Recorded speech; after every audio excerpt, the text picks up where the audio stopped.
नमस्कार प्यारे साथियों, नानक क्लासेस शिवसर यूट्यूब चैनल पे आप सभी प्यारे विद्यार्थियों का स्वागत है। असिस्टेंट प्रोफेसर के एग्जाम नज़दीक आ चुके हैं और उसी के अकॉर्डिंग थर्ड पेपर के लिए एक टॉपिक है बड़ा गजब का। और लगभग जितने भी विद्यार्थी हैं, क्योंकि जब आपने फर्स्ट पेपर सेकंड पेपर आप कंप्लीट करते हो, लेकिन थर्ड पेपर के अंदर जो राजस्थान की हिस्ट्री है थोड़ी सी मुश्किल आती है, क्योंकि इतने सारे राजस्थान के अंदर राजवंश है। फिर हम जब ऐतिहासिक उनकी घटनाएं पढ़ती हैं तो बहुत लंबी चौड़ी है और सबको खतरा भी रहता है कि कहाँ से क्वेश्चन कौन सा बन सकता है। तो एक टॉपिक है आपके, मुस्लिम शक्ति के विरुद्ध राजस्थान शासकों का राजनीतिक प्रतिरोध।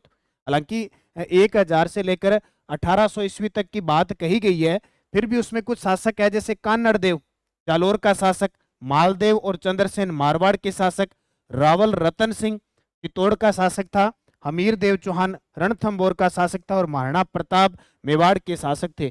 विशेष करके ये शासक दे रखे हैं और ये शासक में से ही क्वेश्चन आएगा जो राजपूत 1000 से लेकर 1800 ईस्वी है और मुस्लिम सत्ता से जो विरोध हुआ था।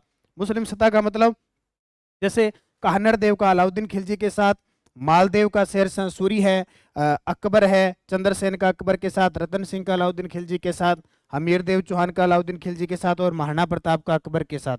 ये खास करके प्रतिरोध था। और यहाँ से किस प्रकार के क्वेश्चन बनते हैं मैं थ्योरी के रूप में, नोट्स के रूप में बढ़ाऊंगा, तो यहाँ से निश्चित अगर क्वेश्चन आएगा तो इससे बाहर जाने की कोई उम्मीद नहीं रहेगी। तो देखो भाई, करें स्टार्ट। सबसे पहले रावल रतन सिंह। कौन से शासक? रावल रतन सिंह, जिनका काल मात्र 1302 से 1303 ईस्वी तक रहता है। मात्र 1 से 1.5 वर्ष तक ये राज करते हैं। 1 से 1.5 वर्ष तक राज करते हैं। इनके पिता कौन थे? समर सिंह। पिता समर सिंह जस्ट इनसे पहले शासक आए थे। मेवाड़ में रावल शाखा का अंतिम शासक था। देखो, जब आपने मेवाड़ वंश पढ़ा होगा तो एक गुहिल वंश आता है। गुहिल वंश की बहुत सारी शाखाएं होती है, एक सिसोदा शाखा, एक रावल शाखा। एक रावल शाखा के अंदर, इस रावल शाखा की शुरुआत होती है सेम सिंह से। सेम सिंह या, ठीक है, सेम सिंह है। उसके बाद में कई शासक आते हैं, जैत्र सिंह है, तेज सिंह है और समर सिंह है। और समर सिंह के बाद रतन सिंह आता है। रावल शाखाओं में अगर सबसे इंटरेस्टदार ऐतिहासिक कहानी बनती है तो रतन सिंह की, क्योंकि जब रतन सिंह मेवाड़ की गद्दी पर बैठा उस समय दिल्ली का शासक था अलाउद्दीन खिलजी। ठीक है, मेवाड़ में रावल शाखा का अंतिम शासक था रतन सिंह। पत्नी थी पद्मिनी। बस यही चक्कर पड़ जाता है कि रावल रतन सिंह का नाम आए और पद्मिनी का नाम आ जाता है। श्रीलंका के राजा गंधर्व सेन की पुत्री थी। कल मैंने आपको बताया भी था, कल मैंने शनिवार के दिन आपसे क्लास ली थी महिला क्रांतिकारियों की, उसमें इस पद्मिनी की माता चंपावती थी और तोता था हीरामन तोता, जो हूबहू इंसान मनुष्य की नकल करता था, मनुष्य की तरह बोलता था, जो मनुष्य कहता था हूबहू कॉपी कर देता था उसकी। और रावल रतन सिंह का राज पुरोहित था राघव चेतन। कौन था? राघव चेतन। और समकालीन दिल्ली के शासक थे अलाउद्दीन खिलजी। बड़ा ही प्यारा सा सिंपल सा प्रश्न आएगा पेपर के अंदर, पूछाएगा कि जब चित्तौड़ का शासक रावल रतन सिंह था, मेवाड़ का शासक उस समय दिल्ली का सुल्तान कौन था? अलाउद्दीन खिलजी। पद्मिनी किसकी पत्नी थी? रतन सिंह की। पद्मिनी के पिता कौन थे? तो श्रीलंका के राजा गंधर्व सेन इनके पिता थे। देखो, अब रतन सिंह और अलाउद्दीन खिलजी के बीच युद्ध का कारण क्या होता है? तो रतन सिंह व अलाउद्दीन के बीच संघर्ष के कारण पद्मिनी की चाहत की लालसा। कहते हैं कि पद्मिनी इतनी सुंदर थी, पद्मिनी को ये जब शादी करके लाया चित्तौड़गढ़ के अंदर, कौन? रावल रतन सिंह। तो इसका एक राज पुरोहित था, पंडित था राघव चेतन। वो, अब पद्मिनी इतनी सुंदर की थी, हर कोई आकर्षित हो रहा था, तो राघव चेतन जो पंडित था, राजपुरोहित था, वो भी आकर्षित होने लगा। ये बात सारी पद्मावत जो मलिक मोहम्मद जायसी ने लिखी थी उसमें लिखा है। वो आकर्षित होने लगा, तब रतन सिंह ने इस राघव चेतन को अपने दरबार से निकाल दिया, अपने राज दरबार से निकाल दिया और ये चला गया। अब गुस्सा भी तो था ही, पंडित जी महाराज गुस्से में थे, तो ये चले गए अलाउद्दीन खिलजी के पास। अब राघव चेतन ने एक ही कसम खाई थी कि जब तक मैं चित्तौड़ को मिट्टी में ना मिला दूं या चित्तौड़ को बर्बाद नहीं कर दूंगा तब तक मैं चैन से नहीं बैठूंगा। तो राघव चेतन कहते हैं कि अलाउद्दीन खिलजी के पास गए। ठीक है, अलाउद्दीन खिलजी के पास जाके पद्मिनी के बारे में इतनी व्याख्यान की गई अंदाजा ने। उसने कहा, अलाउद्दीन खिलजी को बोले तेरे पास क्या क्या है? अलाउद्दीन ने कहा मेरे पास बहुत कुछ है, हिंदुस्तान का सुल्तान हूँ। उसने कहा तू एक साइड हिंदुस्तान का सुल्तान, हिंदुस्तान की बादशाहता रख ले, एक साइड तू पद्मिनी को तोल दे, फिर भी वो हाई रहेगी। बोले कैसे? इतनी सुंदर पद्मिनी, पद्मिनी इतनी सुंदर कि अगर शीशा उसके सामने रख जाए तो तड़क जाता है। और जब वो पानी पीती है तो उसके यानी कंठ से पानी चलता हुआ नजर आता है, इतनी सुंदर। यानी उसने तोड़ मरोड़ के इतनी व्याख्यान कर दी। ये मैं बात नहीं कह रहा, ये पद्मावत ग्रंथ में इतिहासकार बात करते हैं। अलाउद्दीन खिलजी ने कहा फिर तो इसको प्राप्त करना है, उस क्योंकि अलाउद्दीन खिलजी की खासियत थी जो चाहत में आगे उसको छोड़ता नहीं था। अलाउद्दीन खिलजी, हमने कल एक रानी पढ़ी थी, अमीर देव चौहान के बारे में पढ़ेंगे, मोहम्मद शाह शरण देता है, ठीक है, फिरोजा, सारी कहानियां इकट्ठी है। तो पद्मिनी की चाहत की लालसा रतन सिंह के पिता समर सिंह से बदला लेना, क्योंकि समर सिंह ने अलाउद्दीन खिलजी की सेना को लूटा था और अलाउद्दीन खिलजी पद्मिनी को प्राप्त करना चाहता था। इस कारण दोनों के बीच युद्ध होता है और रतन सिंह ने राघव चेतन को अपने राज्य से निकाल दिया। मैंने बताया था ना, पूरी चीजें लिखी हुई है। वह अलाउद्दीन के पास चला गया, इससे खिलजी को पद्मिनी की सुंदरता बताकर चित्तौड़ से बदला लेना चाहता था। अब बदला लेना चाहता था तो 1303 ईस्वी में चित्तौड़गढ़ का आक्रमण हुआ। कब चित्तौड़गढ़ का आक्रमण हुआ? 1303 में।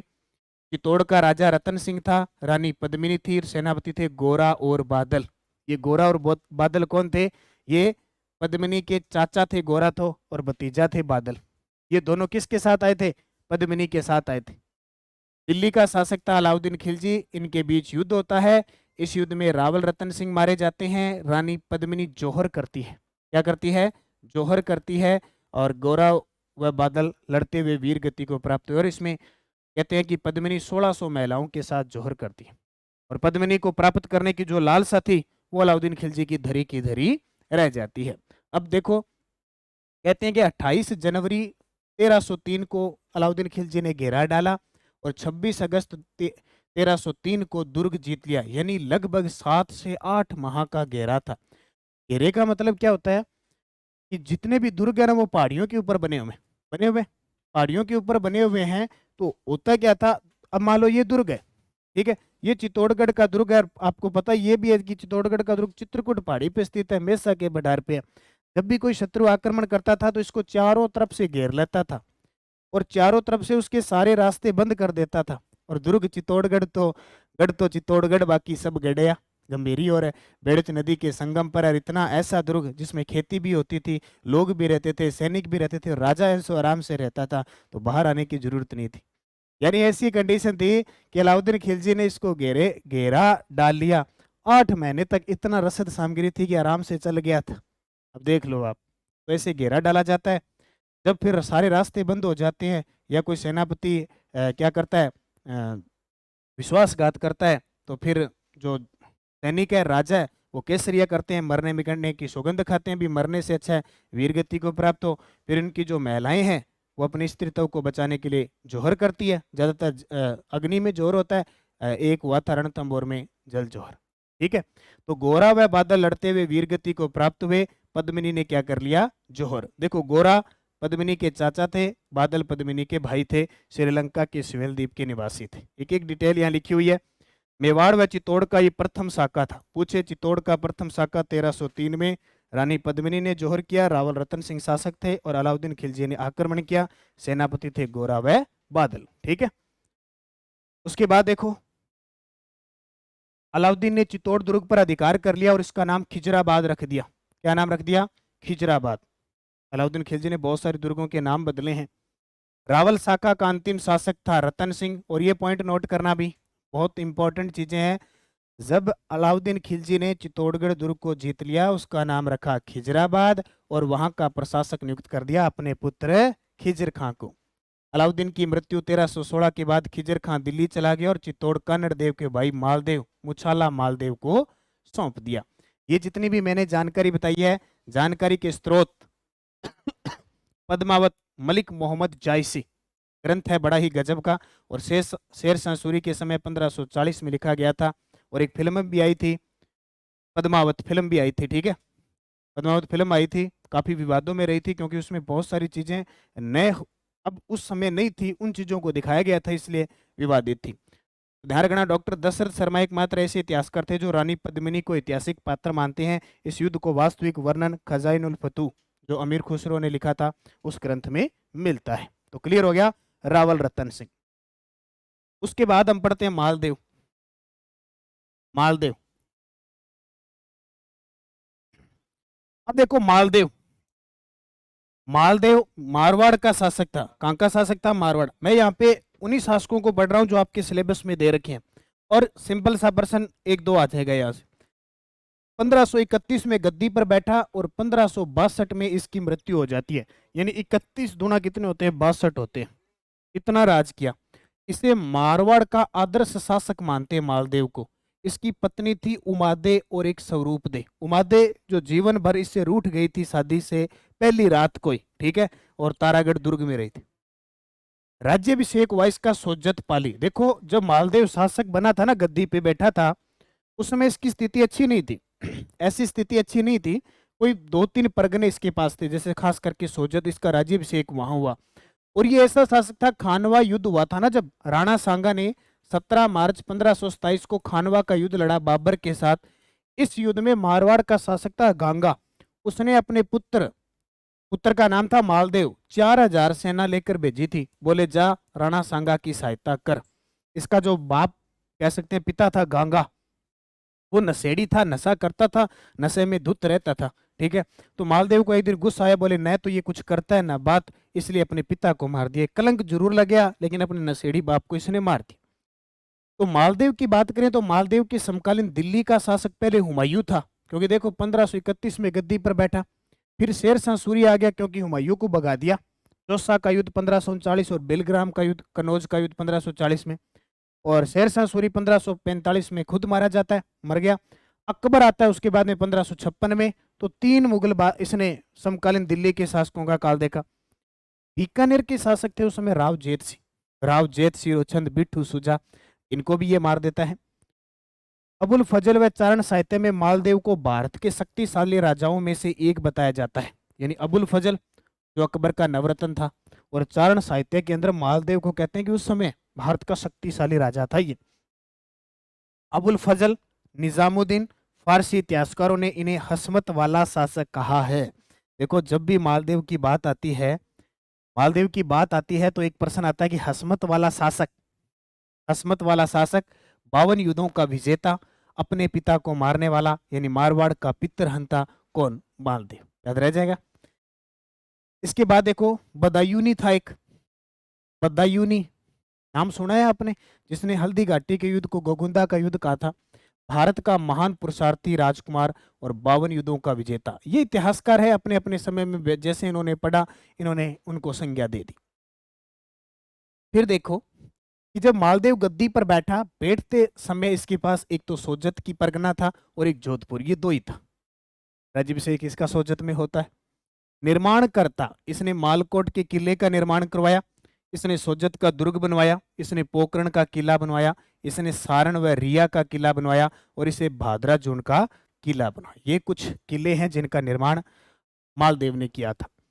उमादे कौन थी? देखो जैसलमेर की लूणकर्ण की पुत्री थी। जैसलमेर के शासक राव लूणकर्ण की पुत्री थी, और उमादे का पति था मालदेव। और कहते हैं कि मालदेव की शादी होती है, और शादी की पहली रात ये रूठ जाती है। अब रूठने का कारण सो होता है, अपने को क्या करना। अब कोई तो इतिहासकार कहते हैं कि जब इसकी रानी ये उमादे है, जो मालदेव को बुलाने गए, मालदेव को बुलाने के लिए एक दासी को भेजते हैं, कहते वो इतनी सुंदर थी कि मालदेव उसी के साथ रात बिताने लग गया, कि तब कहते हैं वो रूठ गई। यानी सो कल्पनाएं और पौराणिक होती है, इतिहासकारों की बातें। यहाँ पॉइंट टू पॉइंट थोड़ी बात करेंगे, समय हमारे पास कम है। शादी की पहली ही रात को रूठ कर तारागढ़ दुर्ग में रहती है। कहाँ पे? शादी की पहली रात को रूठकर तारागढ़ दुर्ग में रहती है। मालदेव ने ईश्वरदास बारट को लाने भेजा, लेकिन अन्य रानियों ने आशा बारट को मादे के पास स्वाभिमान जगाने के लिए भेज दिया। अब राजा हुआ करता था, राजा की बहुत सारी रानियां हुआ करती थी, राजा की बहुत सारी रानियां हुआ करती थी। और ये सिस्टम बना हुआ है, कोई मेरे को लगता है कोई ब्रह्मा जी का किसी का वरदान दिया है कि रानियां कभी एक साथ नहीं रह सकती थी, एक दूसरे की वैसे चलता ही रहता था। तो एक राजा के पहले बहुत सारी रानियां हुआ करती, पहले राजा से डरती थी बस, ठीक है। एक दूसरे की वो कहते हैं फट्टी निकालने में माहिर हुआ करती थी, एक दूसरे की टांग खींचती थी। और आज भी होता है, कई सारे स्टाफ में देख लो या कहीं देख लो, चलता ही रहता है। मान लो कहीं देख लो, एक दूसरे की टांग खींचती खींचती रहती, अंदर से अंदर पता नहीं चलता है। अब जो लड़के होते हैं ना, खास करके, मैं बुराई नहीं कर रहा किसी की, वो बड़ा तालमेल होता है, लेकिन लड़कियों में थोड़ी सी बात हो गई तो तालमेल बिगड़ जाता है, और खास करके जो पुरुषों की बात आती है वहां बिगड़ जाता है। तो अब देखो यहाँ मालदेव ने ईश्वरदास बारट को लाने के लिए भेजा था, किसको? उमादे को। लेकिन जो अन्य रानियां थी ना, उन्होंने आशा बारट को उमादे के पास स्वाभिमान जगा दिया। बोले तू क्या बात कर रही है, कहाँ जाएगी, क्यों जाएगी। उनको पता था ये और आगे तो ये नंबर 1 बन जाएगी, हम पीछे रह जाएगी। तो ऐसे जलन तो होती रहती है, ये अक्सर चलता रहता है, कोई इलाज नहीं है। मतलब कितना ही अगर उनको समझा लेना तो भी इकट्ठी नहीं रह सकती है। नहीं तो पुरुष 5-7 शादी कर लेना, एक साथ रख ले, नहीं रखता ना, एक वाली अनुमति देती नहीं है। उमादे देखो अंत तक रूठी रही, वो मतलब रूठी रही अंत तक। उमादे द्वारा बिताया गया समय तारागढ़, पहले तारागढ़ में रही, क्योंकि तारागढ़ में बहुत सारे आक्रमण हुआ करते थे। उसको भनक लगी कि तारागढ़ में आक्रमण हो रहा है, वहां से निकल जा, नहीं तो जोर करना पड़ेगा कहीं तेरे को। फिर वो कोसाणा गई और फिर लास्ट गुंदोज गई और वहां सती हो गई। अब सती क्या होता है, पहले कोई भी पुरुष पति मरता था, सती होते थे।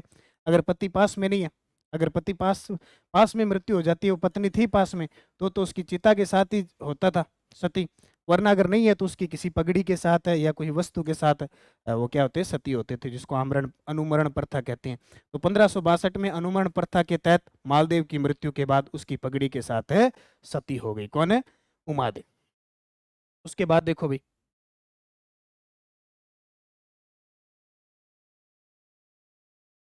मालदेव ने सैन्य अभियान कहाँ कहाँ किए थे। सिवाना दुर्ग पर 1538 में आक्रमण करके डूंगसी राठौड़ को हराया था।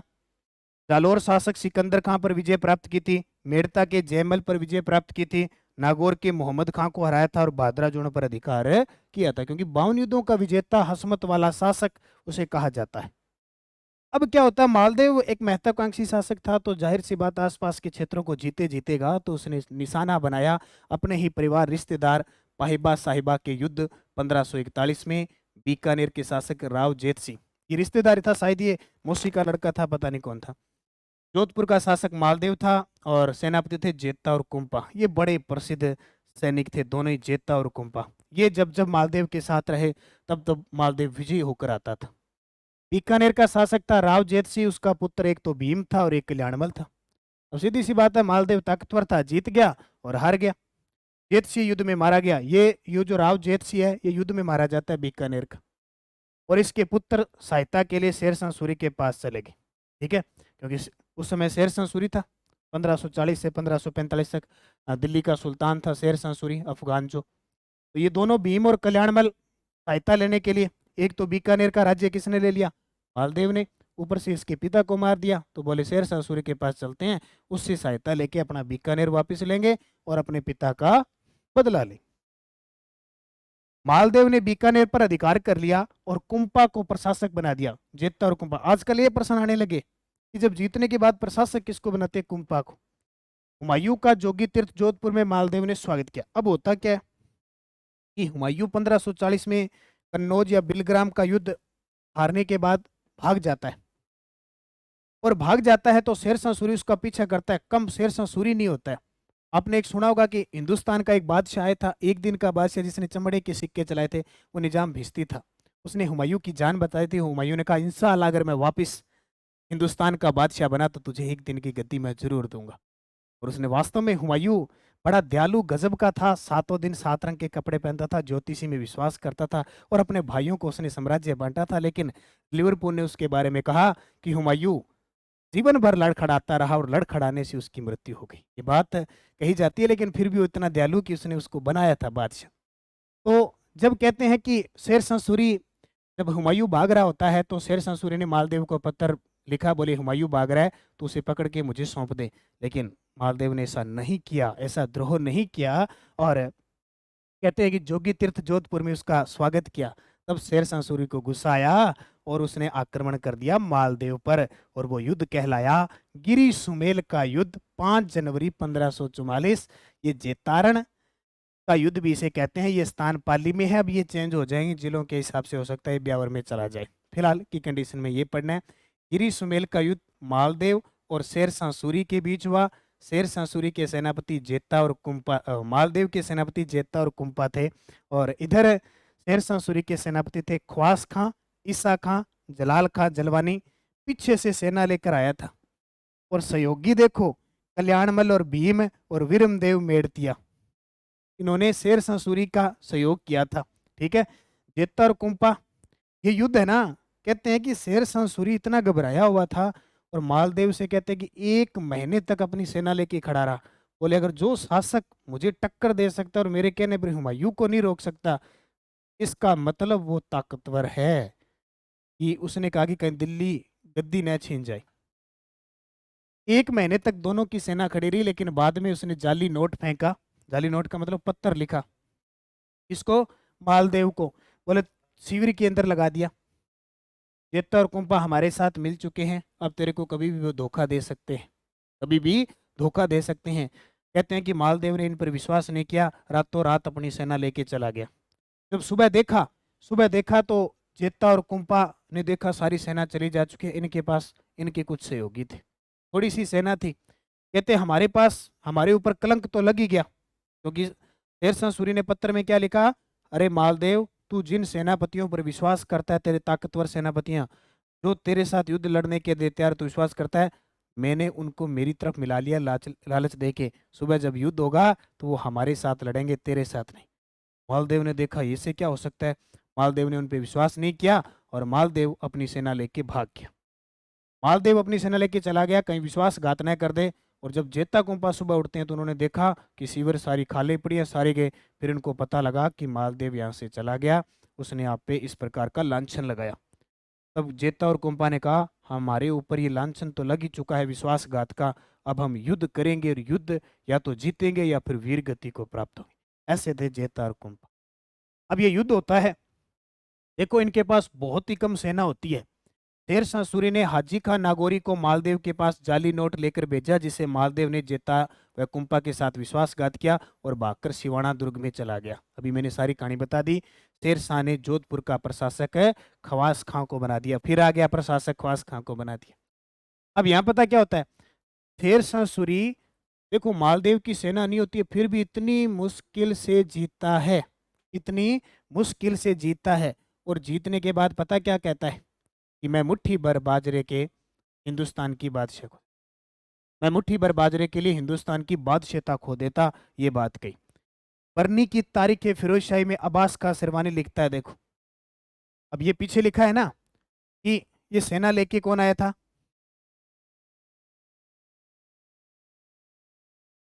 ठीक है, सेना लेके आया, कारण क्योंकि सेना हार रही थी, किसकी, शेरशाह सूरी की।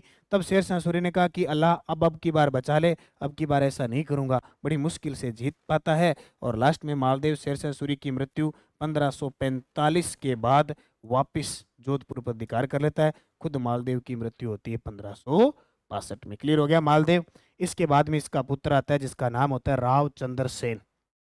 राव चंद्र सेन 1562 से लेकर 1581 मालदेव का पुत्र होता है। मालदेव के राम, उदय सिंह, रायमल, चंद्रसेन 4 पुत्र होते हैं, लेकिन ज्येष्ठ पुत्र होता है राम और उदय सिंह। लेकिन फिर भी मालदेव शासक किसको बनाते हैं, चंद्रसेन को बनाते हैं, ठीक है, इसको चंद्रसेन को।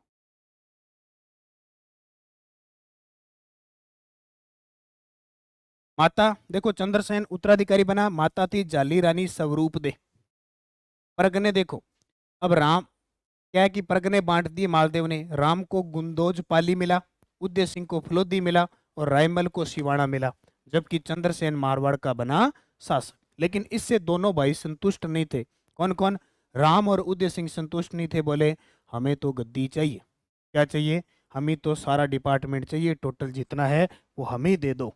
चंद्रसेन ने कहा ऐसा नहीं हो सकता भी, मैं सारा कुछ आपको नहीं दे सकता, क्योंकि मेरे पिता ने मेरे को दिया है। देखो अब नहीं दिया तो क्या है, एक लोहावट का युद्ध होता है। तब लोहावट का, इससे पहले बता देता हूँ, चंद्रसेन का जन्म 1541 में हुआ था। समकालीन मुगल शासक थे अकबर, और मेवाड़ का शासक पहले उदय सिंह था, बाद में महाराणा प्रताप हो गया। चंद्रसेन के उपनाम बड़े पेपर में पूछे जाते हैं। चंद्रसेन के उपनाम देखो, इसे मारवाड़ का प्रताप कहते हैं। किसने कहा, विश्वेश्वरनाथ रेड्डी के अनुसार। प्रताप का अग्रगामी पथ प्रदर्शक कहते हैं, विस्मृत नायक कहते हैं, भूला बिसरा राजा कहते हैं, the forgotten hero of Rajasthan, Mohnot Nain Singh ने कहा। अकबर के चंद्रसेन के विरुद्ध सैन्य अभियान। अब क्या होता है कि एक लोहावट का युद्ध होता है। लोहावट का युद्ध 1562 में होता है। राव चंद्रसेन, ये प्रश्न पेपर में आया हुआ है, चंद्रसेन और इसके भाई उदय सिंह के बीच होता है, राम और उदय सिंह के बीच। इसमें उदय सिंह हार जाता है और राम और उदय सिंह किसकी शरण में चले जाते हैं? अकबर की शरण में चले जाते हैं। और अकबर को तो यही चाह, क्योंकि अकबर ने यही तरीका अपना रखा था, राजपूतों को कैसे करके अपने अधीन करना है, तो हस्तक्षेप तो फिक्स होता ही होता था। अब क्या है कि वो इनकी शरण में चले गए। उन्होंने कहा हमें तो ना मारवाड़ की गद्दी दिला दो। अकबर ने कहा जरूर दिला देंगे, क्या बात है, गद्दी की क्या बात है, बस मेरा सहयोग करते चलो। ठीक है। तो कहते हैं कि अकबर ने चंद्रसेन के विरुद्ध सैन्य अभ्यास किए, बोले इसको हराना है, हरा देंगे, भेज दो सेना। अब चंद्रसेन ऐसा शासक था जिसने जंगलों का सहारा लिया, पहाड़ों का सहारा लिया, पहाड़ियों में घूमता रहा, लेकिन कभी भी अकबर की दीनता स्वीकार नहीं की। महाराणा प्रताप की तरह उसने भी मातृभूमि की रक्षा करने की कोशिश की, इसलिए तो इसे मारवाड़ का प्रताप कहते हैं। सबसे पहले 1564 में हुसैन कुली खां को भेजा अकबर ने जोधपुर, और चंद्रसेन को पता था पार नहीं पड़ेगी, अकबर मुगल बादशाह है, हिंदुस्तान का बादशाह है, उसके सामने हम टिक नहीं सकते, इसलिए इसने जोधपुर छोड़ दिया। 1570 में अकबर ने नागौर दरबार लगाया। कहते हैं कि वहाँ चंद्रसेन उपस्थित होता है, लेकिन अधीनता स्वीकार नहीं करता, तुरंत वहाँ से अपने भाई उदय सिंह और राम को देखकर चला जाता है। बोले यहाँ तो सारे इन मुगलों के अधीन हुए बैठे हैं, हमें तो अपनी रक्षा करनी है, मातृभूमि की रक्षा। कहते हैं कि चंद्रसेन ने अधीनता स्वीकार नहीं की और 1572 में जोधपुर राय सिंह को सौंप दिया, बीकानेर का शासक राय सिंह को सौंप दिया। 1574 में जलाल खां को सेना लेकर भेजा बहादुराजुण, क्योंकि देखो जब हुसैन कुली खां को 1564 में जोधपुर के लिए भेजा, तो चंद्रसेन जोधपुर से भागकर आ गया बहादुराजुण, जालोर के अंदर आ गया। जैसे ही जलाल खां को 1574 में बहादुराजुण भेजा, 1576 में, ठीक है, तो बहादुराजुण से भागकर कहाँ आ गया? सिवाना आ गया, क्योंकि दर दर भटकता रहा, इलाज नहीं था, इसके पास सेना नहीं थी। यहाँ ध्यान रखना, अक्टूबर 1576 में चंद्रसेन ने जैसलमेर के राजा हर राय को 1 लाख फदिये सिक्के देकर पोकरण किला दे दिया था। बोले जब मेरे पास होंगे मैं फदिये दे जाऊंगा और मेरा किला ले लूंगा। 1577-78 में शाहबाज खां व राय सिंह को 2 बार भेजा सिवाना दुर्ग पर, लेकिन चंद्रसेन वहां से भी निकल गया और सारण की पहाड़ी में आ गया। कहाँ गया? सारण की पहाड़ी में आ गया, और सारण की पहाड़ी में वहीं रहते रहते सोजत पाली के अंदर 11 जनवरी 1581 को महाराणा प्रताप राव चंद्रसेन की क्या हो जाती है? मृत्यु हो जाती है। इनकी जो समाधि है वो सचियाप में बनी हुई है, और सामंत बेरीसाल, कहते हैं कि सामंत था बेरीसाल, उसने जहर दे दिया। क्यों दे दिया? कई लोग क्या होते हैं कि अपने साथ साथ चलते हैं ना, इतना संघर्ष करते हैं, मेहनत करते हैं, चलते चलते चलते चलते इतने वो तंग हो जाते हैं, बोले न तो ये जीतेगा न अपनी मातृभूमि की रक्षा करेगा, खुद तड़फ रहा है, हमें भी तड़फा रहा है, इससे अच्छा है इसका कल्याण कर दिया जाए। होता है ना ऐसा, अक्सर कुछ लोग कर देते हैं। तो सामंत बेरीसाल ने राव चंद्रसेन को जहर दे दिया। ठीक है, तो इस प्रकार क्या हुआ कि राव चंद्रसेन की मृत्यु हो जाती है।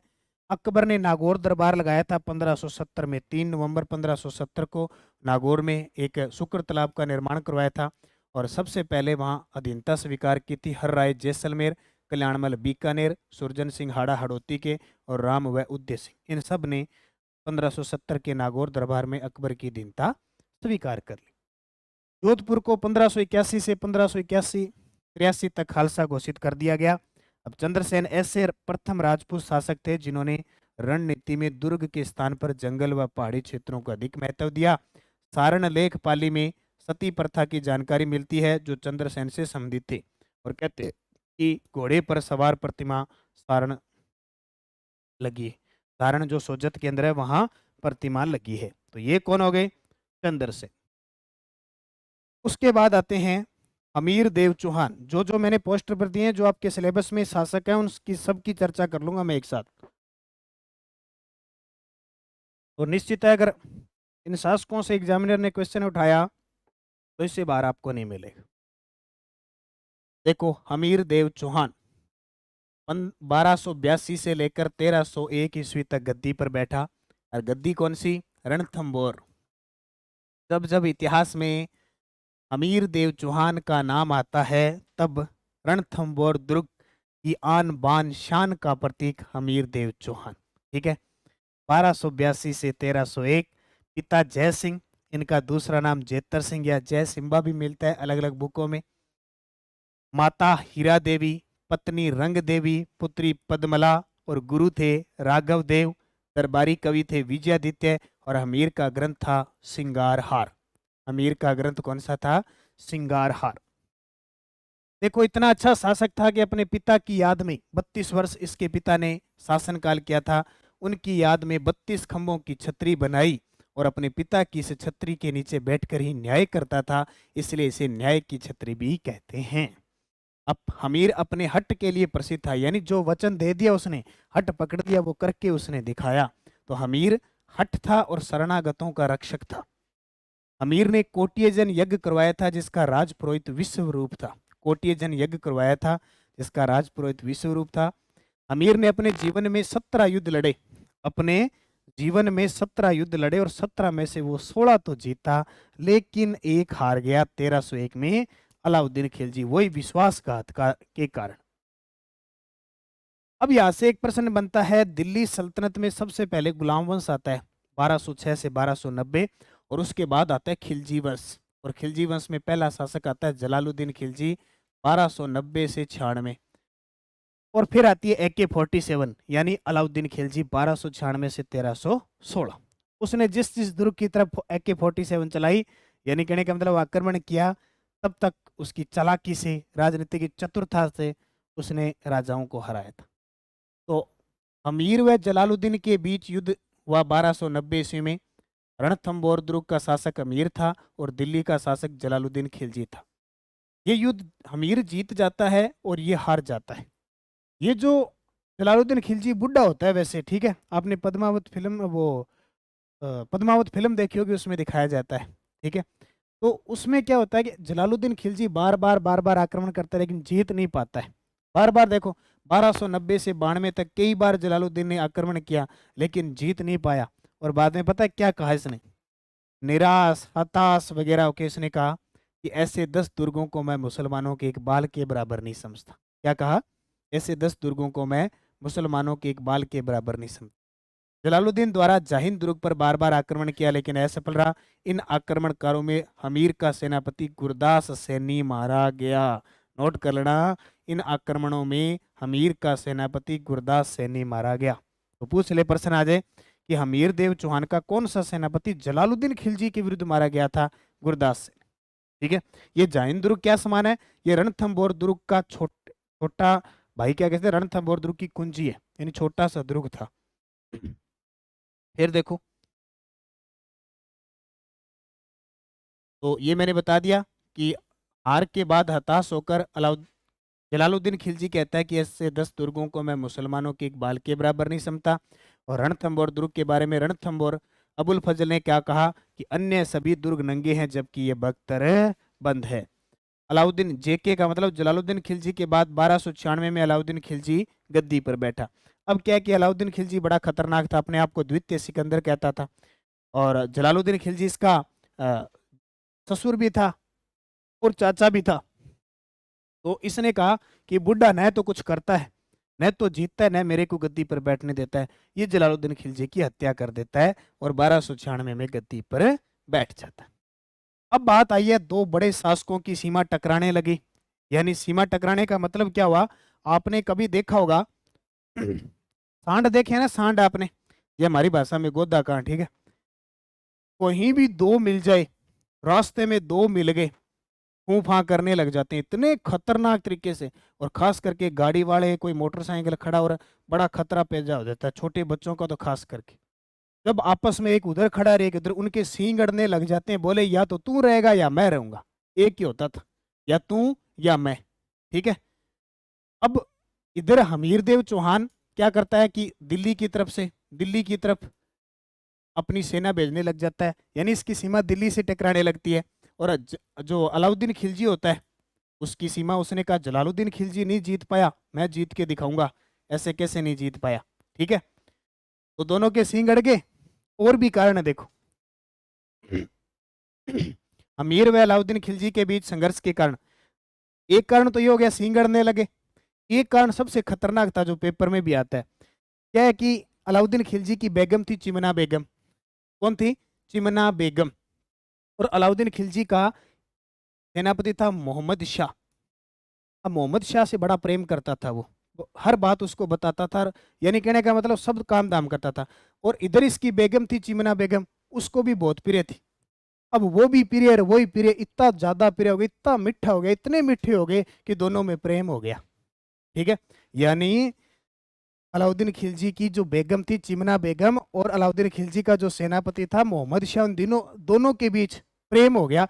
और प्रेम हो गया तो प्रेम तो सीधी सी बात है तीसरी को निकालेगी, तीसरी की किल्ली निकालेगी। इन दोनों ने सोच के बोले अलाउद्दीन खिलजी को मार देते हैं। और अलाउद्दीन खिलजी इतना खतरनाक आदमी, क्योंकि आपने देखा होगा इंडियन हिस्ट्री पढ़ो तो सबसे ज्यादा अगर दूत यानी दूतों के मामले में ये सबसे आगे था। इसकी प्रशासनिक प्रणाली बड़ी गजब की थी, बाजार व्यवस्था वगैरह।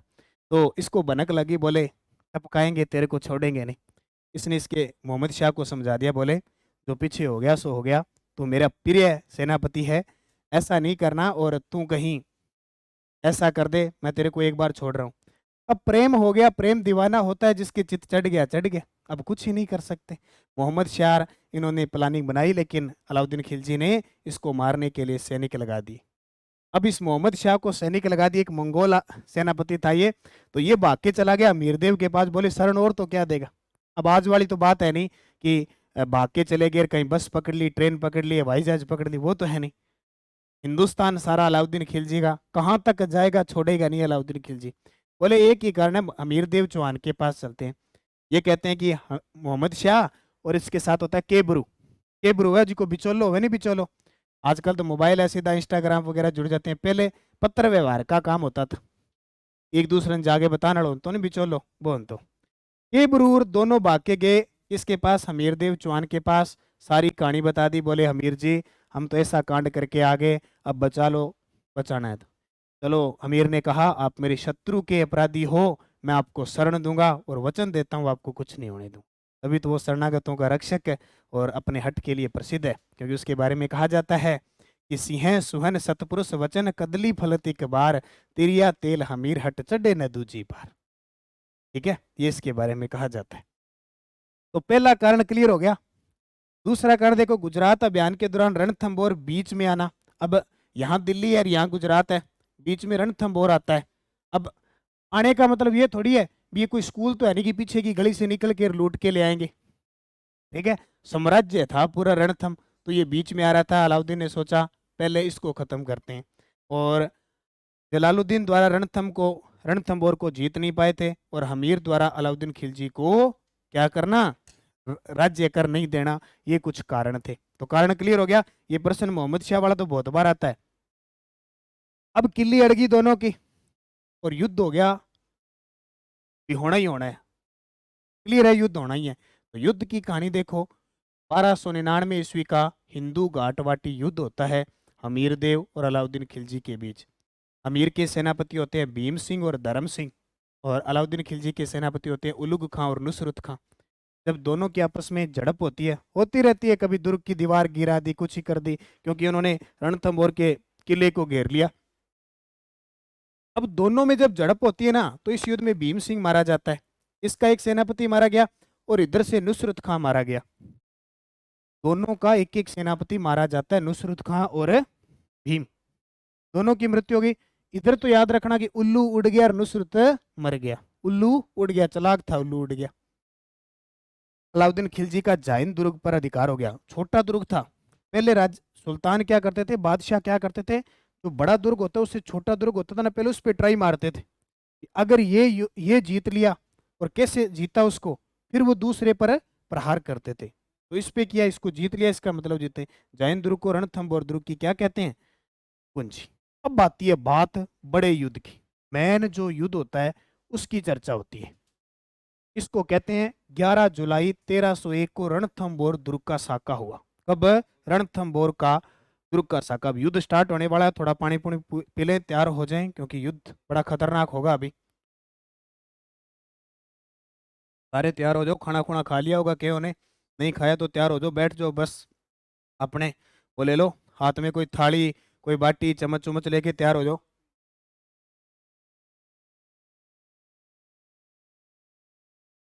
तैयार हो सारे। करें युद्ध किसके साथ? अलाउद्दीन खिलजी के साथ। लेकिन हम करें क्या?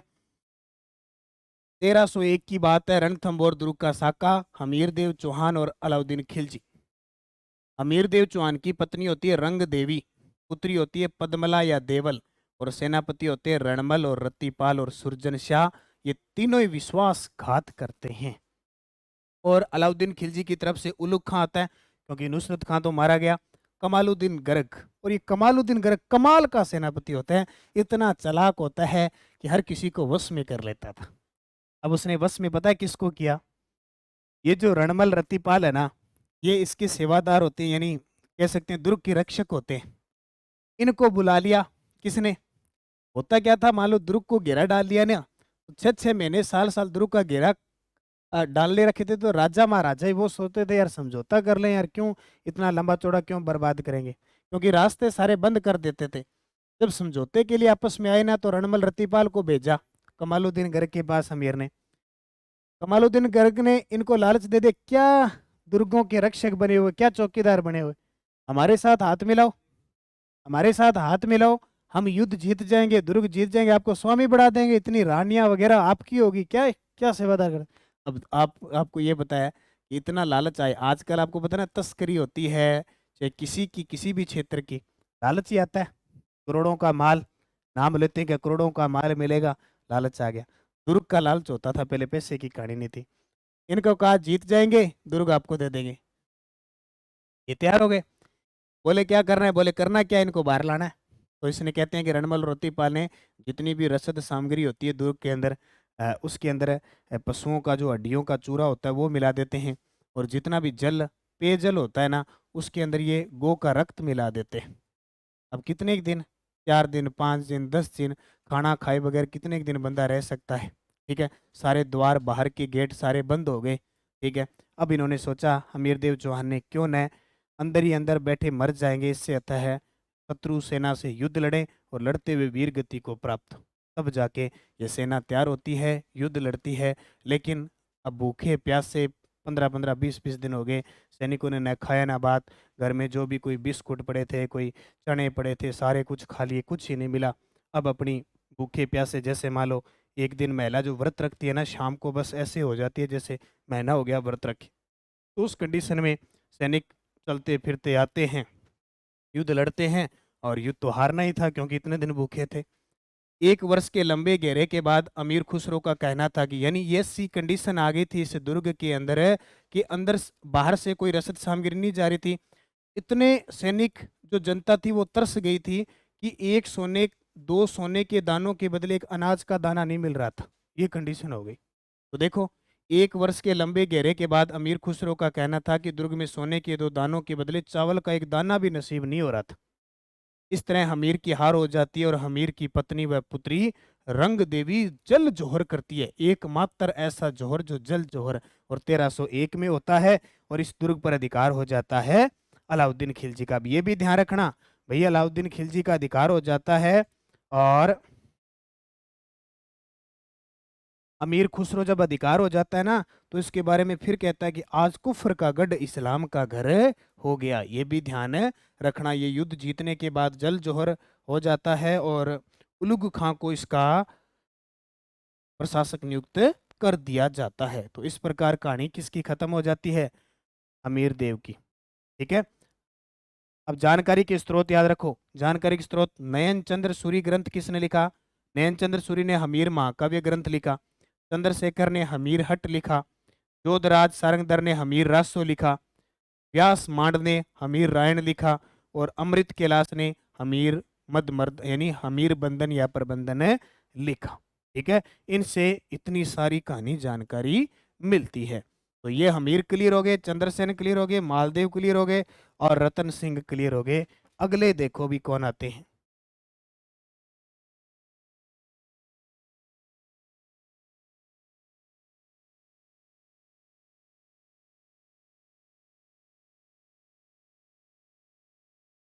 अब देखो, इसके बाद हम पढ़ते हैं कान्नड़ देव को, पढ़ते हैं कान्नड़ देव को पढ़ते हैं।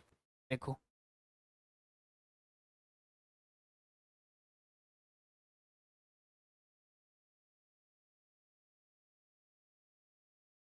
ठीक है, ये पीडीएफ के अंदर है नहीं, इसको मैं अलग से पढ़ा देता हूँ। मुख्य मुख्य बातें। काहनड़ देव, काहनड़ देव शासक बनता है 1305 से लेकर 1311 ईस्वी तक। ठीक है, यहाँ से प्रश्न एक बड़ा सिंपल सा ये बनता है कि जब काहनड़ देव जालोर के शासक थे, कहाँ के शासक थे ये भी हमें याद रखना है, जालोर के शासक, जालोर के शासक थे। और उस समय दिल्ली सुल्तान कौन थे? दिल्ली सुल्तान, दिल्ली सुल्तान थे उस समय अलाउद्दीन खिलजी, अलाउद्दीन खिलजी। अब वही बात कि अलाउद्दीन खिलजी की पुत्री थी फिरोजा, पुत्री कौन थी? फिरोजा। और कन्नड़ देव का जो पुत्र था उसका नाम था वीरमदेव। ठीक है, वीरमदेव था। अब क्या होता है, वैसे कहानी तो यही होती है कि इसका जो पिता होता है कानड़ देव का पिता होता है सामंत सिंह। कौन होता है? सामंत सिंह पिता होता है, सामंत सिंह पिता होता है। तो जब अलाउद्दीन खिलजी की सेना गुजरात अभियान पे जाती है तो सामंत सिंह है वो अलाउद्दीन खिलजी की सेना को लूट लेता है। एक तो ये कारण हो गया, अलाउद्दीन खिलजी बदला लेना चाहता है क्योंकि यही है ना कन्नड़ देव के बीच। एक क्या होता है, इस वीरम देव और इस फिरोजा के बीच प्रेम संबंध हो जाता है। अब देखो तीन कहानियां आ गई। अलाउद्दीन खिलजी की जो बेगम थी तिमना बेगम, वो किसके साथ प्रेम संबंध बना लिया उसने? मोहम्मद शाह के साथ। एक अलाउद्दीन खिलजी खुद किसको प्राप्त करना चाहता था? पद्मिनी को। दो हो गया। तीसरी बात देखो, अलाउद्दीन खिलजी की पुत्री फिरोजा, उसने कहा कि मैं तो वीरम देव से शादी करूंगी, अगर मेरी इसके साथ शादी नहीं हुई ना तो मैं यमुना नदी में कूद कर आत्महत्या कर लूंगी। अब एक परिवार में तीन कहानी देखो। और ये अलाउद्दीन खिलजी पिता था, बोले नहीं नहीं बेटा ऐसा नहीं करना, तेरी शादी वीरम देव से मैं करवाऊंगा कैसे करके। अलाउद्दीन खिलजी कहते हैं कि कानड़ देव वो पत्र भेजता है, पत्र भेजता है, लेकिन कानड़ देव ने कहा ऐसा नहीं करूंगा मैं, आप मुस्लिम हो मैं हिंदू, तू मेरा शत्रु है। कहाँ आपको तो हम भगा रहे हैं यहाँ से, शादी कहाँ की बात। हम्म, ऐसा हो जाएगा। तो क्या किया, बोले नहीं आप आक्रमण करेंगे हम। ठीक है, बोले हम आक्रमण करेंगे और इस वीरम देव को यहाँ से ले जाएंगे और फिरोज से शादी करवा देंगे। बोले आजा, कानड़ देव ने कहा हिम्मत तो आजा, हिंदुस्तान में ऐसा कोई बादशाह नहीं, क्योंकि अलाउद्दीन खिलजी ने टक्कर दी थी ना, अलाउद्दीन खिलजी ने कानड़ देव को कहा था उसके सामने दिल्ली दरबार में, बोले हिंदुस्तान में ऐसा कोई शासक नहीं जो मेरा मुकाबला कर दे। कानड़ देव ने चैलेंज दिया, बोले मैं हूँ, आजा कभी आ जाना। दूसरा ये वीरमदेव से शादी करनी, ये कहानी हुई और इनके बीच युद्ध हुआ। अब युद्ध की कहानी क्या हुई पता है? ये अलाउद्दीन खिलजी भी सोचने लगा यार जो बंदा इतना मतलब मेरे दरबार में आके मुझे चैलेंज खुला दे के गया, इसका मतलब कुछ ना कुछ सामान तो है उसके पास, कहानी तो है। तब क्या करते हैं, जालोर दुर्ग से पहले एक दुर्ग आता है सिवाना दुर्ग, जिसको जालोर दुर्ग की कुंजी कहते हैं, और इसका शासक होता है शीतल देव चौहान। कौन होता है? शीतल देव चौहान। अलाउद्दीन खिलजी ने कहा एक काम करो, इस पे पहले आक्रमण करो, ये दुर्ग कैसा का है, यहाँ कैसा शासक है, अगर ये कमजोर है तो उसको भी हम उसकी कड़ी ढूंढ लेंगे। इस शीतल देव चौहान की पत्नी होती है मीणादे, मीणादे, और इसका पुत्र होता है सोम, सोमदेव या सोम। ये प्रश्न आपके पिछले पेपर में आया हुआ है। सिवाना दुर्ग के समय शासक कौन था? शीतल देव और उसका पुत्र सोम। अब यहाँ एक कहानी आती है, इसमें विश्वासघात कौन करता है? विश्वासघाती सेनापति, क्योंकि जब कर ही दिया विश्वास के साथ घात तो विश्वासघाती सेनापति लिखेंगे। ठीक है, विश्वासघाती सेनापति होती है बावला पंवार, बस यहाँ याद रखियो बावड़ो ही हो। बावला पंवार ने विश्वासघात किया और इधर से आक्रमण किया अलाउद्दीन खिलजी ने। शॉर्टकट में लिख रहा हूँ, AK-47 चली तो चली, बड़ी गजब की चली AK-47। ठीक है, AK-47 यानी अलाउद्दीन खिलजी की तरफ से जो सेनापति थे वो थे कमालुद्दीन गर्ग। कमाल का सेनापति, मैं बार बार आपको कह रहा हूँ, जिस तरफ गया विजय ही विजय। यानी उस समय का ये विराट कोहली था, उस समय का ये विराट कोहली था, ये समझे। कमालुद्दीन गर्ग था, आक्रमण किया और आक्रमण किया भावला पंवार ने, सेनापति कमालुद्दीन गर्ग। और इस युद्ध को क्या है, जब ये भावला पंवार विश्वासघात करता है तो भावला पंवार विश्वासघात करता है तो ये युद्ध कौन जीत जाता है? अलाउद्दीन खिलजी जीत जाता है। इस दुर्ग का साका होता है। कब? साका 1305 ईस्वी में। ज्यादा पढ़ने की जरूरत नहीं है। इस दुर्ग का नाम बदलकर अलाउद्दीन खिलजी क्या करता है? हेराबाद। हेराबाद इसका नाम कर दे। इस युद्ध को जीत गया अलाउद्दीन खिलजी। अलाउद्दीन खिलजी ने कहा सेम यही तरीका उस पे अपना लो। किस पे? जालोर पे। अब युद्ध होता है जालोर दुर्ग का साका। मोटी मोटी बातें बता रहा हूं, यहां से प्रश्न आ गया आपकी बार उसके ना आई। जालोर दुर्ग का साका। सन पूछे 1311 ईस्वी। किस किस के बीच? कान्हड़ देव वर्सेज अलाउद्दीन खिलजी। कान्हड़ देव। इधर से शासक एके यानी AK-40 अलाउद्दीन खिलजी। पत्नी पत्नी जेतल दे। पुत्र वीरमदेव। अब यही बात वही कि विश्वासघात यहां भी जिसने कर दिया, विश्वास तो घाती हो गया। विश्वासघाती सेनापति। विश्वासघाती सेनापति कौन? नाम? बीका दैया। बीका दैया। भैया इसकी पत्नी बड़ी खतरनाक थी। ये पत्नी को नाम है हीरा दे। कहता है कि टोटे टोटे कर दिए इसकी। जब इसको पता लगा कि बीका दैया ने विश्वासघात किया है, जैसे ही पता लगा तो हीरा दे ने अपने पति बीका दैया के टुकड़े टुकड़े कर दिए तलवार से। ये खतरनाक हो सकती है। इसने कहा तेने अपने स्वामी कान्हड़ देव के साथ विश्वासघात किया, तेने देशद्रोह किया है। तो कर दिया। अलाउद्दीन खिलजी का वही सेनापति, कमाल का सेनापति कमालुद्दीन गर्ग। ठीक है, जीत गया क्योंकि विश्वासघात कर दिया। इस जालोर दुर्ग की खासियत थी एक, ये दुर्ग बना दिया मैंने कांचनगिरी पहाड़ी पर आइए। ठीक है, इस दुर्ग की खासियत थी कि इसका दरवाजा बड़ा मजबूत था। मजबूत वैसे भी था और इसके चौकीदार बड़े मजबूत थे। बीका दैया ने कहा कि आप दुर्ग में तो प्रवेश कर सकते हो, लेकिन की चाल और तरीके से करनी पड़ेगी। आप सीधा सोचो भी मैं आपको दरवाजे का चाबी दे दूं और आप इसमें प्रवेश कर जाओ। नहीं, ऐसा कभी नहीं हो सकता। ऐसा कभी नहीं हो सकता। एक ही इसकी कड़ी है कि अगर आपको इस दुर्ग को जीतना है तो इस दुर्ग की एक दीवार कमजोर है और वो मुझे भी पता नहीं। एक दीवार कमजोर है वो मुझे भी पता नहीं है, वो कौन सी है? तो बोले कैसे करें? बोले इसका एक ही इलाज है कि इसके चारों तरफ राई बो दो। क्या बो दो? राई बो दो। जिस साइड पहले राई उगेगी वो साइड, वो दीवार कमजोर है, उस दीवार को तोड़ के आप प्रवेश कर जाना।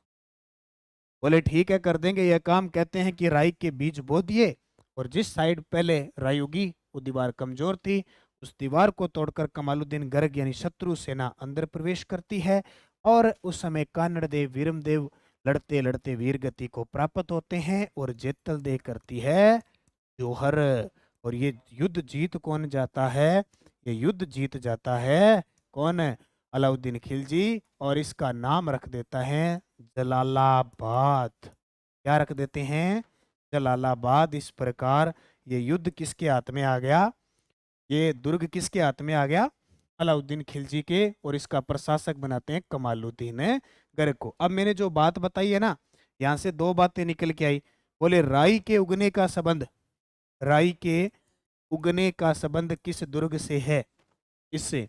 और आपसे पूछे राजस्थान का ऐसा दुर्ग जिसके दरवाजे से कभी भी शत्रु नहीं जीत पाए थे, ये जालोर का दुर्ग। हो गया क्लियर? ये हो गया कान्हड़ देव। अब हम एक पढ़ते हैं लास्ट। हमारा जो शासक है महाराणा प्रताप, वीर शिरोमणि महाराणा प्रताप। अब पढ़ते हैं महाराणा प्रताप। देखो महाराणा प्रताप 1572 में गद्दी पर बैठे और 1597 में ये इनकी मृत्यु हो जाती है। और मैं आप सभी को बताता हूँ इसकी PDF जिसने नानक क्लासेज ऐप के ऊपर असिस्टेंट प्रोफेसर की टेस्ट सीरीज ले रखी है 499 वाली, उसमें मिल जाएगी। और जिसने नहीं लिया वो ले लेना। और 50 रुपए वाली जो टेस्ट सीरीज यानी टेस्ट सीरीज है, 27 तारीख को आपका टेस्ट होना है, परसों 2 से 10 बजे के बीच ऑनलाइन ऐप में होना है, वो ले लेना। और परीक्षा से पहले एक परीक्षा जरूर ज्वाइन कर लेना। तो देखो महाराणा प्रताप 1572 से 1597 इनका जन्म 9 मई 1540 को हुआ था। किसका? महाराणा प्रताप का जन्म। यानी उस समय विक्रम संवत क्या थे? 1597 ईस्वी। 9 मई का दिन था। उस दिन ज्येष्ठ शुक्ल तृतीया थी। ज्येष्ठ शुक्ल तृतीया थी। इनका जन्म हुआ राजसमंद के कुंभलगढ़ दुर्ग के कटारगढ़ के बादल महल की जूनी कचहरी में हुआ। यानी जिला पूछे तो राजसमंद, दुर्ग पूछे तो कुंभलगढ़। कुंभलगढ़ का एक छोटा दुर्ग है ऊपर, जिसे मेवाड़ की आंख कहते हैं, कटारगढ़। महल पूछे तो बादल महल, और कोठड़ी पूछे है तो जूनी कचहरी। ठीक है। कमरों नंबर पूछे है तो जूनी कचहरी। अब है ना जी, हाँ, कमरा नंबर 5, कमरा नंबर 10। पहले कमरा नंबर नहीं होते, कोठड़ी होती माँ ही माँ। एक कमरा का अगर एक माँ कोठड़ी होती बस जूनी कचहरी। पिता उदय सिंह थे, माता जयवंता बाई थी। पाली के सोनगरा अखेराज की पुत्री थी।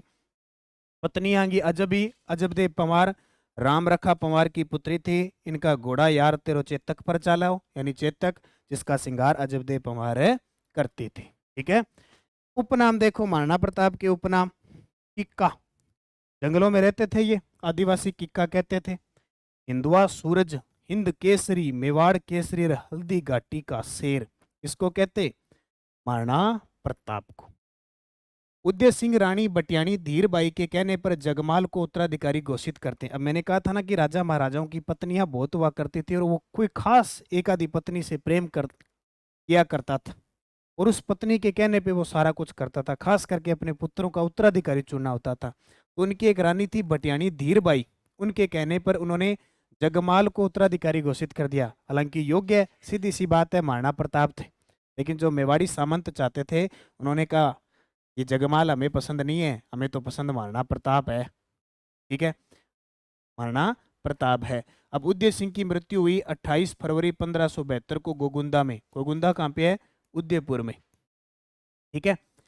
अखेराज जालोर के, राम सिंह ग्वालियर के व मेवाड़ के सामंतों ने मिलकर जगमाल की जगह प्रताप को गोगुंदा में राज तिलक करवा दिया। सीधी सी बात है, जो योग्य होगा उसी को ही करवाया जाएगा। मेवाड़ इतिहास में इसे राजमहलों की प्रथम क्रांति कहा गया। राजमहलों की प्रथम क्रांति कहा गया। इसका मतलब क्या हुआ कि कुछ और बातें भी मैं बता देता हूँ यहाँ भी, चलो आगे बता देता हूँ। प्रताप का यानी राजमहलों की प्रथम क्रांति का मतलब दो भाई, एक को उत्तराधिकारी घोषित किया और मेवाड़ी सामंतों ने दूसरी जगह महाराणा प्रताप का राज्याभिषेक हो गया, तो क्रांति तो हो गई महलों की। महाराणा प्रताप का प्रथम बार राज्याभिषेक हुआ गोगुंदा के अंदर, और महाराणा प्रताप का दूसरी बार राज्याभिषेक हुआ कुंभलगढ़ के अंदर। जब महाराणा प्रताप का राज्याभिषेक हुआ जब इनकी आयु 32 साल थी, क्योंकि महाराणा प्रताप इतने खास हैं इतिहास में, एग्जामिनर एग्जाम की दृष्टि से, कि एक एक चीज पूछी जाती।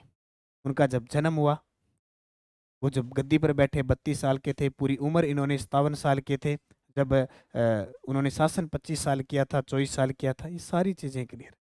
नोट देखो, बादली काल राज्याभिषेक क्या होता है? अपने पिता का दाह संस्कार करके राज्याभिषेक करने वाला प्रथम शासक प्रताप था, क्योंकि जो उत्तराधिकारी होता था, यानी ऐसा होता था कि जब पिता की मृत्यु होती थी ना, तो जिस राजा का राज्याभिषेक करना होता था वो दाह संस्कार नहीं करता था, उसका इधर राज्याभिषेक होता था और उधर पिता का दाह संस्कार होता था। लेकिन महाराणा प्रताप एक ऐसा शासक था जो अपने पिता को दाह संस्कार करने के बाद राज्याभिषेक करता है, वो कहलाता है बादली काल राज्याभिषेक। वह अपने पिता के दाह संस्कार में भाग नहीं लेता था और उसे लांपा कहते थे। प्रताप की कमर पर तलवार रावत कृष्णदास ने बांधी थी, यानी तलवार बंधाई, नाम सुना, तलवार बंधाई कर, है ना? उसी प्रकार तलवार किसने बांधी? रावत कृष्णदास ने। प्रताप को समझाने अकबर द्वारा भेजे गए शिष्टमंडल। अब अकबर था उस समय शासक, तो प्रताप जैसे गद्दी पर बैठा, क्योंकि उदय सिंह नहीं माना तो चित्तौड़ का तीसरा साका हुआ था। प्रताप गद्दी पर बैठते ही अकबर ने सोचा अभी ये नया नया लड़का है और इसको समझा लेते हैं और अपनी पक्ष में कर लेते हैं। और महाराणा प्रताप तो जैसे ही गद्दी पर बैठा, उसने कसम खा ली थी कि जब तक मैं मेरी मातृभूमि को आज़ाद नहीं करवाऊंगा, न तो महलों में की रोटी खाऊंगा, न महलों के पलंगों पे सोऊंगा, जंगलों में दर दर भटकूंगा, घास की रोटी खाऊंगा, अपनी मातृभूमि को आज़ाद करवाऊंगा। तो उसने तो ठान ली थी। तो अकबर द्वारा भेजे गए शिष्टमंडल, अकबर ने महाराणा प्रताप को समझाने के लिए 4 शिष्टमंडल भेजे थे। सूत्र याद रखना, जम भट्टो या जम भट्टो। जैसे जलाल सिंह आए थे सितंबर 1572 को, मैं से मान सिंह आए थे अप्रैल 1573 को, भै से भगवंत दास आए थे सितंबर 1573 को, और टै से टोडरमल आए थे दिसंबर 1573 को। चार आए, क्रम याद रखना, पहला, दूसरा, तीसरा, चौथा, अवरोही आरोही सारे याद रखना। मानसिंह प्रताप से उदय सागर झील के पास मिलता है, जिसकी जानकारी अमर काव्य वंशावली से मिलती है। अब जब ये सारे नहीं मानते हैं, इनकी बातों से महाराणा प्रताप नहीं मानते हैं, तो फिर अकबर क्या करता है, सेना भेजता है मान सिंह प्रथम, जो कछुआ शासक होता है आमेर का, उसके नेतृत्व। और ये युद्ध कहलाता है हल्दी घाटी का युद्ध, 18 जून 1576। ठीक है, राजसमंद है। गोपीनाथ शर्मा के अनुसार ये युद्ध 21 जून 1576 को, यानी यूपीएससी में प्रश्न आता है तो ये 21 जून मानते हैं, अपनी आरपीएससी 18 जून मान लेती है, ज्यादातर जरूरत नहीं पड़ती। अब देखो हल्दी घाटी जो है वो खमनोर, राजसमंद और गोगुंदा के बीच है। ये हल्दी घाटी हल्दी जैसे रंग की घाटी है, पीले रंग की है। यानी वीर विनोद ग्रंथ के अनुसार मुगलों के पास 80,000 सैनिक थे और प्रताप के पास 20,000 सैनिक थे।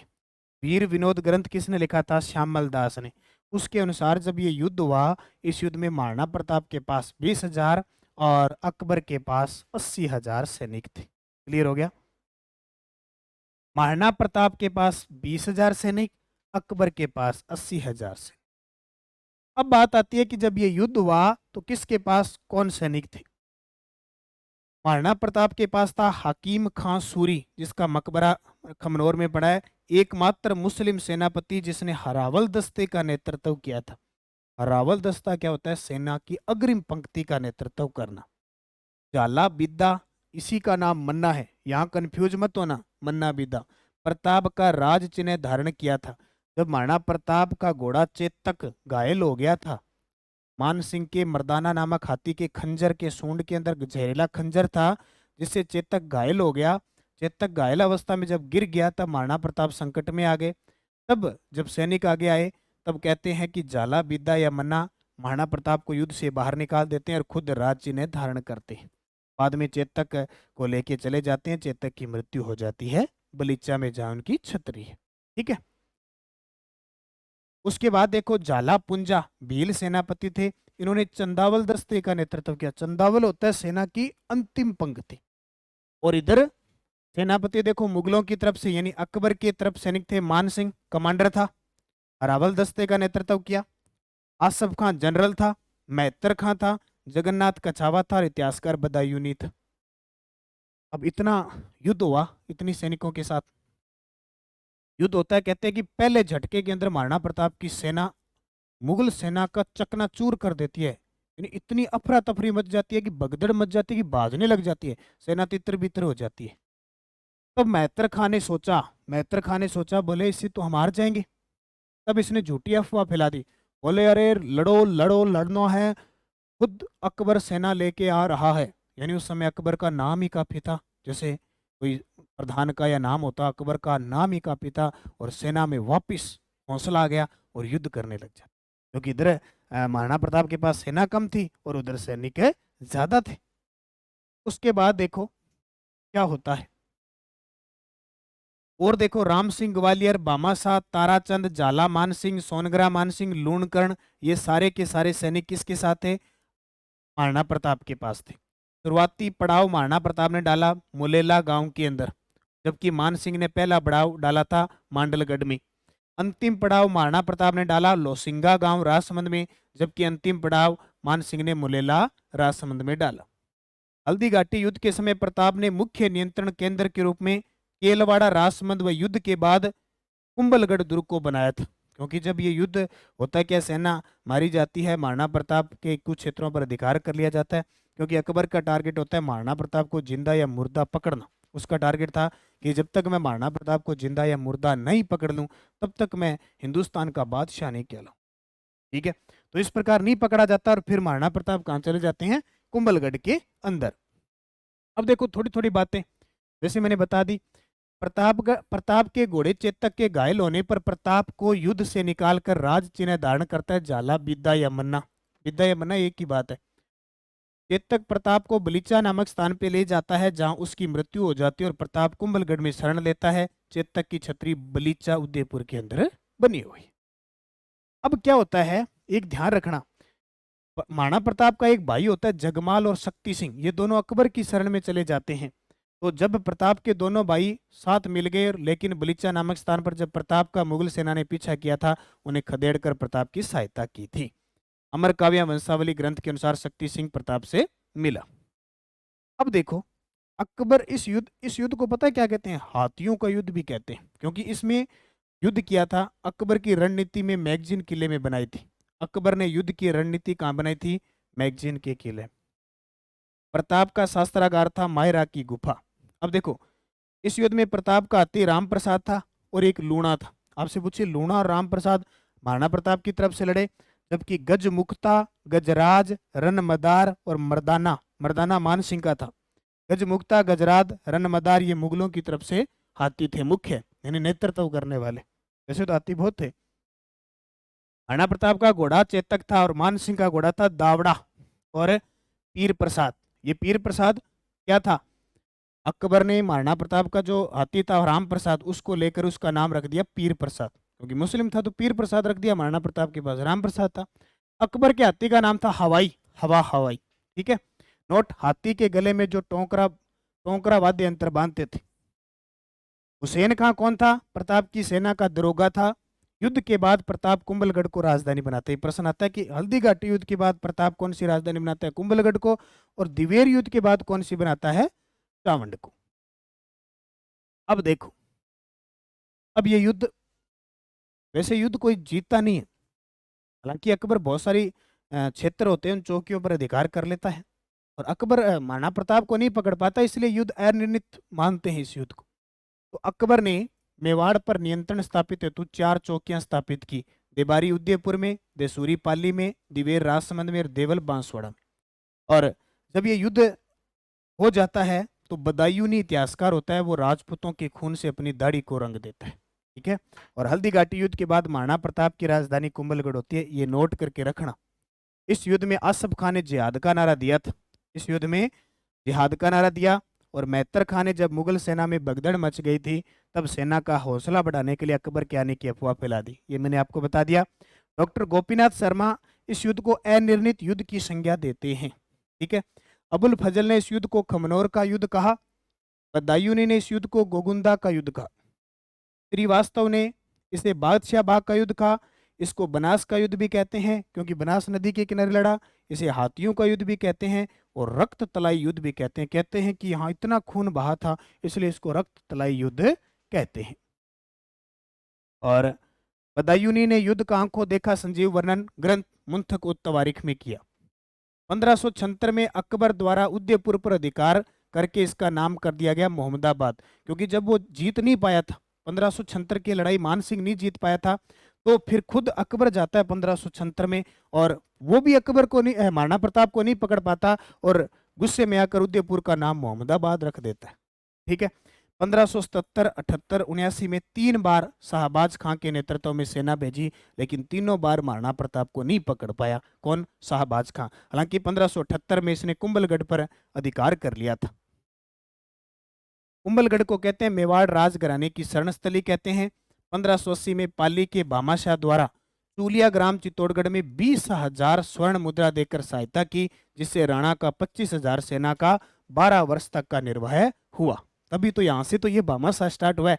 कहते हैं भामाशाह दान दाता थे स्कूलों में, भामाशाह और कहीं, ये भामाशाह ये था। ठीक है।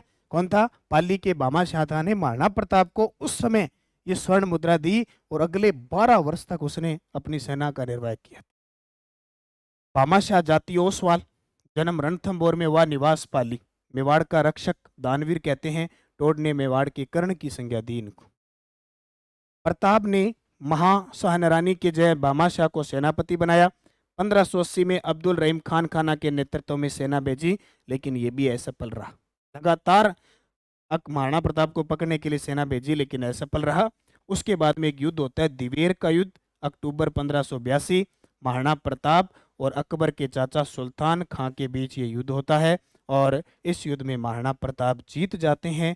जिस दिन जीतते हैं उस दिन दशहरा होता है, विजयदशमी, अश्विन शुक्ल दशमी, और कहते हैं कि यहीं से महाराणा प्रताप की विजय का श्री गणेश हो जाता है। श्री गणेश का मतलब छोटी छोटी जो क्षेत्र है वो जीतने शुरू कर देता है।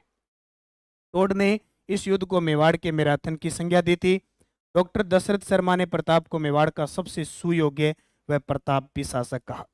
और अंतिम बार किसको भेजा जाता है? 1584 में जगन्नाथ कछावा के नेतृत्व में अंतिम अभियान अकबर द्वारा भेजा जाता है, लेकिन वो भी असफल रहता है।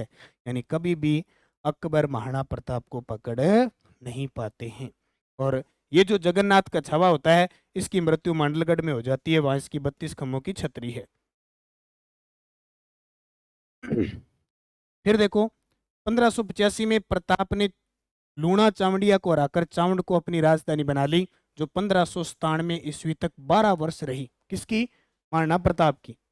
चावंड चित्रशैली की शुरुआत हुई और डोला मारू का चित्रण हुआ। मांडलगढ़ व चित्तौड़ को छोड़कर प्रताप ने सब क्षेत्रों पर पुनः अधिकार कर लिया। ये देखो, अकबर के होते ही कर लिया था। धनुष की प्रत्यंचा चढ़ाते समय चोट लगने से 19 जनवरी 1597 को मृत्यु हो जाती है। और जब अकबर महाराणा प्रताप की मृत्यु होती है, उस समय आयु होती है 57 वर्ष। कितनी? 57 वर्ष। इनका दाह संस्कार होता है बारडोली चावंड में। 8 खंभों की छतरी है बारडोली में। स्मारक फतेह सागर झील के किनारे मोती मगरी उदयपुर में। और इनका दरबारी चित्रकार था नासरुद्दीन। देखो, चावंड चित्रशैली की शुरुआत होती है महाराणा प्रताप के समय, जबकि स्वर्ण काल कहलाते हैं अमर सिंह प्रथम के काल को। ठीक है, तो ये चीज हमने पढ़ी। महाराणा प्रताप की मृत्यु 19 जनवरी 1597 को हो जाती है। और राजस्थान में आपसे पूछे खेल के क्षेत्र में सबसे बड़ा पुरस्कार दिया जाता है महाराणा प्रताप पुरस्कार, जिसकी शुरुआत 1982-83 में हुई थी। और वर्तमान में उसकी राशि बढ़ाकर कितनी कर दी? 5 लाख रुपए कर दी। तो हमने आज क्या पढ़ा? महाराणा प्रताप को, ठीक है, रावल रतन सिंह को, मालदेव को, चंद्रसेन को, कानड़ देव को, हमीर देव चौहान को। अगर मैंने इतनी चीजें बताई है, ये घंटे 1.5 घंटे की क्लास है। इस क्लास को अगर आपने आराम से देख लिया, सोच विचार के, कुछ शब्द आपको हो सकता है या नहीं दिखे हो, लेकिन मैंने जितनी बोल की चीजें बताई है, आपकी आवाज, मेरी आवाज आपके कानों तक पहुंच गई है। और प्रश्न अगर 3-4 यहाँ से टप गए, इससे बाहर आपको प्रश्न देखने को नहीं मिलेगा। बस आराम से मनन होके एकदम शांत भाव से ईयरफोन लगा के इस क्लास को देख लेना। बाकी मैंने कल नारियों की भूमिका वाला बता दिया। प्लेलिस्ट में जाके देखो, आरपीएससी असिस्टेंट प्रोफेसर नाम से, उसमें हिस्ट्री, कल्चर, ज्योग्राफी, पॉलिटिकल्स और करंट अर्थव्यवस्था सब मेरी कराई हुई है। तो वो क्लासें जरूर लें। और नानक क्लासेज ऐप में टेस्ट सीरीज है, 27 तारीख को टेस्ट है, परीक्षा से पहले एक परीक्षा, वो सारे विद्यार्थी ज्वाइन कर लो। 50 रुपये उस टेस्ट सीरीज है, उसमें करंट आपको फ्री मिलेगा पीडीएफ के रूप में। वो पूरा टेस्ट रैंक जारी होगी, ऑनलाइन टेस्ट होगा। आपको 10 दिन यानी 7 जनवरी को पेपर है, तुरंत पहले पता लग जाएगा कि हम किस कंडीशन में हैं। हर एक टॉपिक को मैं कवर करते हुए टेस्ट बना रहा हूँ। धन्यवाद। जय हिंद, जय भारत, जय राजस्थान।